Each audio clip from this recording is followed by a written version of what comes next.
Hello po ulit sa inyo mga bay. Kumusta ulit? Sana okay kayo dyan lahat. Ayan, re-release back lang ako mga bay ha. Ang hihingin ko muna sa inyo ngayon ay wag muna kayo mag-comment ng mga negative comments or negative thoughts about kay Admin Charlie. Syempre malaki pa rin ang utang na loob ko sa kanya kasi hindi tayo dadami doon sa page natin kung hindi yun ginawa ni Admin Charlie. Papasalamat din ako sa kanya sa lahat ng tulong niya na ginawa sa akin. At syempre, nalulungkot ako higit sa lahat sa mga nangyayari. Hindi ko akalain na mangyari ito. Kasi, nung inosente pa ako, charot-charot, ang alam ko lang ay mag-video at magkakwento sa inyo sa mga nangyayari sa aking buhay. At ipopost ko lang yon, sapat na sa akin yon. Siya nang bahala mag-monetize nung hindi ko pa alam. At siya na pong bahalang mag-asikaso ng lahat, monetization lang. At ibinigay ko po sa kanya itong YouTube account ko, lahat ng password ko binigay, pinagkatiwala ko po lahat sa kanya yon. Pero mula nung nahack yung FB page natin, binawi ko na yung YouTube ko kasi ako talaga ang gumawa ng YouTube. Yung Facebook lang talaga ang ginawa ni Admin Charlie. Siyempre marami ang tiwala ko sa kanya kasi ilang beses ko na yan siyang in-exam ng tahimik. Bali, nag-i-exam ako ng tao ng tahimik lang. Nag-i-exam din ako sa mga sinasabi niya, sa mga conversation na sa akin. Tinitingnan ko rin, dinaramdam kung sincere ba talaga yung mga sinasabi niya. Siyempre, nangyayari naman ang lahat na yon, kaya nagtiwala ako sa kanya at hindi ko nakakalimutan. Sinabi ko sa kanya, yung words na trust ay muntik ko nang tinanggal yon sa paniniwala ko. Pero, nung dumating siya sa buhay ko, bigla akong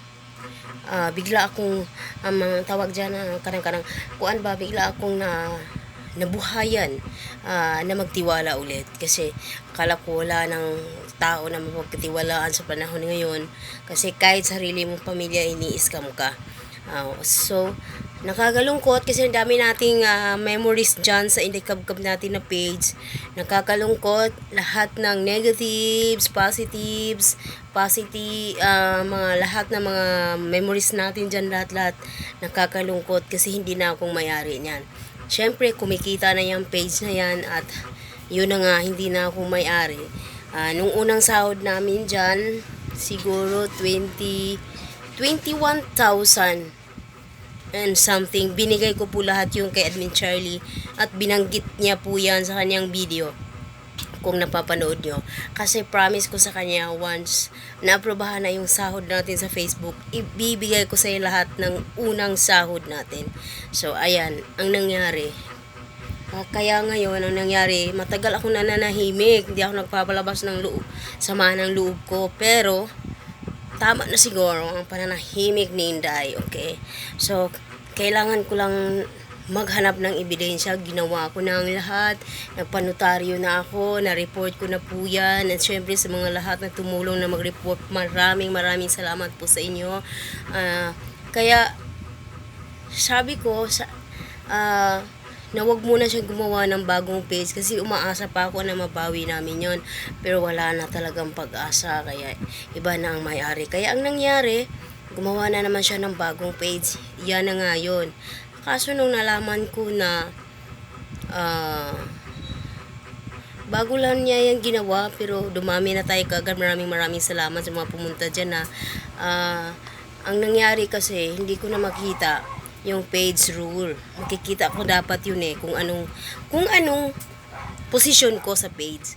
Hindi ko na yun makikita. Nagtatanong ako sa kanya kung paano i-monetize yun. Halimbawa, magpo-post ako ng video. Tapos sinabi niya sa akin na paabutin lang daw muna ng $100 yung kita. Tapos aalis na siya. Sa kanya mismo nang galing yon. Nung una, sinabi ko sa kanya na tulungan mo akong isolve ang problemang ito kasi ikaw naman ang may gawa ng page na yan, sabi ko sa kanya. Ikaw naman ang gumawa ng page na yan at paprang kahit pinrangka ko na talaga siya na may mga aligasyon na sinasabi na siya lang din yung naghahack at siya lang din kung hindi daw niya hinak yan, ibinenta niya. Kasi uso daw ngayon ang bintahan ng mga pages, lalo't kumikita na. Wala akong idea na ganun, wala akong naiisip na ganun, kasi nga malaki ang tiwala ko sa kanya. Tapos, nung sinabi ko sa kanya yon, nag-react siya kaagad. Sabi ko sa kanya lang, natulungan mo akong masolve ang problemang ito, higit sa lahat, para malinis na rin ang pangalan mo. At syempre, para magkakaroon na rin tayo ng peace of mind kung bakit nangyari ito. Sabi, ayun, teka lang ha, refresh ko lang. Ayun, sinabi nga niya na, hayaan mo ba, pag ma-okay na to lahat, ano ba yung sinabi niya, babalikan ko yung conversation namin. Sandali lang. Tapos, may sinabi siya na, ayaw na niya. Kaya sabi ko sa kanya, hindi pa naman kita tinatanggal. Sabi kong ganun. Tulungan mo muna akong masolve ang problema kasi wala akong alam sa mga ganito, mga gadget na yan. Wala akong alam dyan. Kaya ayun, ang nangyari, para mula noon, parang lumamig na yung pakikitungo namin sa isa't isa. At syempre siguro busy siya, busy rin ako. Siya lang naman ang nag-iisang admin ko. Nagkaroon lang ako ng ibang admin nung bago pa lang ako mo dito sa Pilipinas, yung pinsan ko na si Glenn. Siya yung cameraman ko na kasama ko sa lahat ng lakad ko. Pero nung bumalik na ako dito sa Cebu, inalis ko muna siya kasi parang hindi ko na kayang sahuran siya ng yung sahod niya kasi sa akin, yung cameraman ko na si Glenn, isang buwan, 15,000. At syempre, 15,000 din kay admin. Palagi yon. Tapos kung malaki-laki ang kita namin, sinasahuran ko si admin ng 20, mga ganon. Minsan nga, hindi ko alam, hindi ko na maalala kung nakabigay ba ako sa kanya ng 25. Basta, sabihin ko rin sa inyo kung magkano na yung naisahod ko sa kanya. Basta, ang pinakamababa na sahod ko sa kanya ay 10,000 nung mga panahon na mababa din yung kita namin sa YouTube. Tapos, may mga panahon na yun nga, binigay ko sa kanya lahat ng sahod ko. Pag natutuwa ako, ganun ako bang, bigay ng bigay. So, ayun. Ayun na nga ang nangyari. Ang nangyari ngayon, kaya hindi pa ako nagpo-post ng video. Ang dami ko ng video dito sa cellphone ko. Hindi ko alam kung ipopost ko ba ito. Nakaka-stress. Minsan na-stress ako, naisip ko, nakakalungkot naman ang ganitong pangyayari. Parang basta nakakalungkot, nakaka-stress kasi hindi ko alam na mangyayari ito. Siyempre malaki ang tiwala ko sa tao. Pero hindi pa rin tayo dapat mamintang mga bay. Kahit ako, wala pa sa puso at isip ko na pagbintangan siya. Ang sinabi ko lang talaga na tulungan niya ako masolve ang problema para naman malinis yung pangalan niya, di ba? Kasi kung aalis man siya sa akin, umalis na nga talaga siya. Hindi na siya nagtatrabaho sa akin mula nung last sahod nung nakaraang buwan. Ang hinihintay lang niya ngayon na umabot ng $100 yung sahod namin sa Facebook. Kailan lang ba niya ginawa yan? Siguro 3 months ago. So, hanggang ngayon, hindi pa rin umabot ng $100 kasi nga, may komplikasyon na nangyayari. Doble na yung Inday Kabkab, diba? Kaya naguguluhan na rin yung Facebook. Kahit palagi kong mini-message si Facebook na sana i-close na niya yung lumang-luma na account natin ng Inday Kabkab.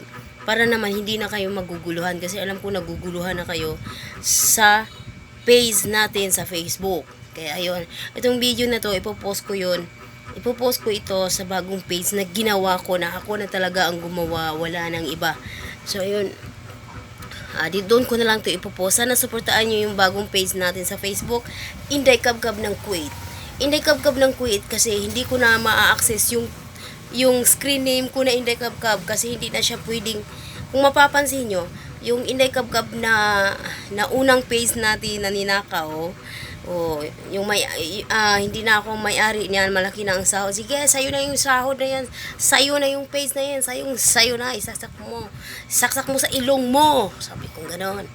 Tapos, binlock na niya ako dyan. Hindi na ako nakaka-message dyan. Itong bago, kung mapapansin nyo, letter I lang yung malaki. Kasi hindi mo pwedeng gayahin yung inday kabkab doon sa una. Kaya iba naman ang gagawin mo sa pangalawang page. Sa pangatlong page, hindi ko naman magagaya yung una at pangalawa. Kaya ang ginawa ko, inday kabkab ng Kuwait. Yun na po ang page natin ngayon na ginawa ko. Sana suportahan nyo pa rin yun. Maraming salamat po. Sige, mag-update na ako sa inyo palagi kasi meron na po akong wifi ngayon, nagpakabit na ako, kaya maraming salamat po sa inyong lahat. Katas po yan lahat ng YouTube at sa inyong suporta. Maraming salamat po talaga. Sana'y nandyan pa rin kayo palagi sa lahat ng pangyayari ng aking buhay. Maraming salamat. Ingat po kayo palagi diyang lahat. Thank you.